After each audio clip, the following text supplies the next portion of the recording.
ਸਾਡੇ ਨਾਲ ਕੈਨੇਡਾ ਤੋਂ ਆਏ ਹੋਏ ਪੰਜਾਬੀ ਦੇ ਬੜੇ ਵੱਡੇ ਸੂਝਵਾਨ, ਰੇਡੀਓ ਦੀ ਬੜੀ ਵੱਡੀ ਆਵਾਜ਼, ਟੀਵੀ ਦੀ ਬੜੀ ਵੱਡੀ ਆਵਾਜ਼ ਇਕਬਾਲ ਮਾਲ ਜੀ ਖੜੇ ਹੋਏ ਆ। ਬਹੁਤ ਅੱਛੇ ਆਪ ਵੀ ਸ਼ਾਇਰ, ਬਹੁਤ ਅੱਛੇ ਸੂਝਵਾਨ, ਪੰਜਾਬੀ ਦੇ ਬੜੇ ਵੱਡੇ ਸੇਵਕ। ਅਸੀਂ ਚਾਹਾਂਗੇ ਅੱਜ ਦੇ ਮਾਂ ਬੋਲੀ ਦਿਹਾੜੇ ਦੇ ਲਾਹੌਰ ਹੈਗੇ ਆ, ਸਾਡਾ ਇਹ ਸਾਰਾ ਇਵੈਂਟ ਇਹਨਾਂ ਨੂੰ ਕਿਹੋ ਜਿਹਾ ਲੱਗਾ ਔਰ ਉਹ ਕੀ ਮਤਲਬ ਉਹਨਾਂ ਦੀ ਸੱਦਰ ਕੀ ਹੋਏਗੀ ਕਿ ਕੀ ਹੋਣਾ ਚਾਹੀਦਾ ਸੀ ਜਿਹੜਾ ਹੋਇਆ ਨਹੀਂ। ਚੱਕਰ ਇਹ ਹੈ ਕਿ ਮੈਂ ਲਾਹੌਰ ਨੂੰ ਆਪਣਾ ਘਰ ਸਮਝਦਾ।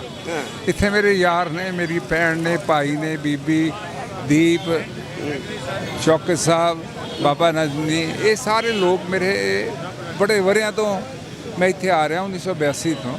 ਤੇ ਜਦ ਮੈਂ ਆਉਂਦਾ ਮੈਂ ਬੜੀਆਂ ਕਈ ਕੁਝ ਸਿੱਖ ਕੇ ਜਾਂਦਾ। ਬਾਕੀ ਜਿਹੜਾ ਪੰਜਾਬੀ ਮਾਂ ਬੋਲੀ ਦਾ ਮਸਲਾ ਹੈ, ਦੁਨੀਆ ਦਾ ਐਸਾ ਕੋਈ ਮਸਲਾ ਨਹੀਂ ਜਿਹਦਾ ਹੱਲ ਨਹੀਂ ਹੋ ਸਕਦਾ। ਸਿਰਫ ਸਿਰ ਜੋੜ ਕੇ ਬਹਿਣ ਦੀ ਲੋੜ ਹੈ। ਜੇ ਤੁਸੀਂ ਬਹਿ ਗਏ, ਹਕੂਮਤ ਵੀ ਤੇ ਅਸੀਂ ਵੀ, ਤੁਸੀਂ ਸਾਰਾ ਮਾਸ਼ਰਾ, ਹੱਲ ਲੱਭਿਆ ਜਾ ਸਕਦਾ। ਉਹ ਇਹਨਾਂ ਦੀ ਸੁਣ ਕੇ ਵਿਚਾਰਿਆਂ ਦੀ ਕੋਈ ਰਾਜੀ ਨਹੀਂ। ਮਤਲਬ ਇਹ ਕੋਈ ਦੇਸ਼ ਧਰੋਹੀ ਨਹੀਂ, ਇਹ ਸਿਰਫ ਆਪਣਾ ਇੱਕ ਪੱਖ ਦੱਸਦੇ ਨੇ ਕਿ ਯਾਰ ਸਾਡੀ ਮਾਂ ਬੋਲੀ ਮੁੱਕ ਜਾਏਗੀ ਜੇ ਤੁਸੀਂ ਕੁਝ ਹੀਲਾ ਨਾ ਕੀਤਾ।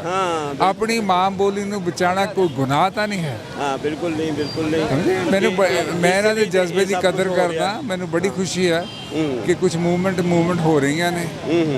ਤੇ ਮੈਂ ਬਾਬਾ ਜੀ ਨੂੰ, ਕੈਸਰ ਭਾਈ ਨੂੰ, ਦੀਪ ਭੈਣ ਉਹਨਾਂ, ਤੁਸੀਂ ਸਾਰੇ ਜਿੰਨੇ ਵੀ ਮੇਰੇ ਇੱਥੇ ਆਏ ਨੇ ਉਹਨਾਂ ਦੇ ਕੰਮ ਦੀ ਸਿਫਤ ਕਰਦਾ। ਸਾਹਿਤ ਸਾਡਾ ਆਪਣਾ ਬੱਚਾ ਹੈ, ਭਰਾ ਛੋਟਾ। ਤੋ ਬੜੀ ਅੱਛੀ ਮੂਵਮੈਂਟ ਹੋ ਰਹੀ ਹੈ। ਮੇਰੀਆਂ ਦੁਆਵਾਂ ਜੀ, ਰੱਬ ਤੁਹਾਨੂੰ ਕਾਮਯਾਬੀ ਬਖਸ਼ੇ। ਜਿਹਦੇ ਵਾਸਤੇ ਰਹੋ, ਜਿਹਦੇ ਵਾਸਤੇ ਰਹੋ।